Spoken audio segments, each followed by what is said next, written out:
For decades, fans have speculated about the real story between Shelley Fabares and Elvis Presley, the two stars whose on-screen chemistry felt almost too real to be just acting.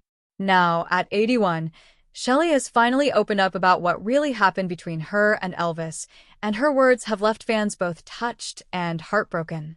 Back in the early 1960s, when Hollywood was filled with bright smiles and polished images, Shelley Fabares was America's sweetheart, a young actress with grace, beauty, and charm that audiences adored.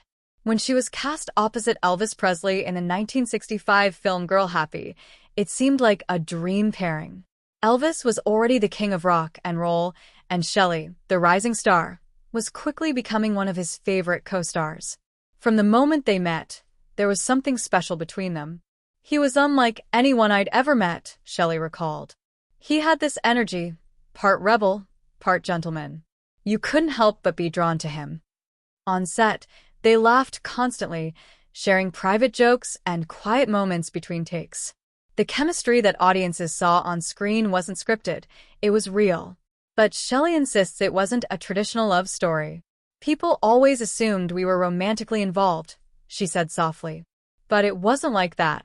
Elvis and I had a connection that went deeper than romance. It was emotional, spiritual even. We understood each other in ways most people never will. At the time, Elvis was surrounded by fame, pressure, and people who wanted something from him. Shelley became one of the few who treated him as a human being, not a superstar. He trusted me, she said. I could see how lonely he was. Everyone around him wanted Elvis Presley, but very few wanted just Elvis. They worked together again in Spin Out, 1966, and Clambake, 1967, deepening their friendship with each project. We were close, Shelley admitted. He'd open up to me about things that broke his heart, the price of fame, the loss of privacy, the people who betrayed him. He was a man who carried a lot of sadness behind that smile. But despite their closeness, life pulled them in different directions. Shelley's career continued, and Elvis's world grew darker as fame and pressure consumed him. I saw it happening, she said quietly. He was surrounded by noise. Everyone telling him what he wanted to hear, not what he needed to hear. I wish I could have helped more, but he wouldn't let anyone too close for long. Years later, when Shelley heard about Elvis's tragic death in 1977, she was devastated. It didn't feel real, she said. He was so full of life, so full of dreams. To think that all that energy, that light, could just be gone, it broke me.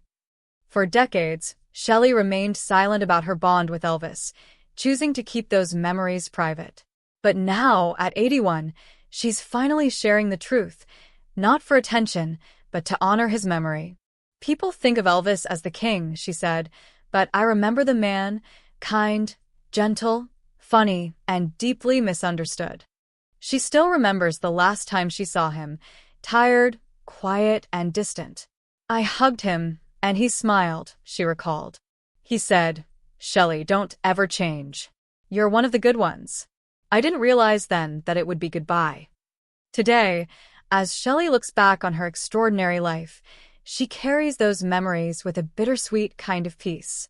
He taught me that fame is fleeting, she said. But love, friendship, and kindness, those last forever. Her final words about Elvis Presley are simple yet profound.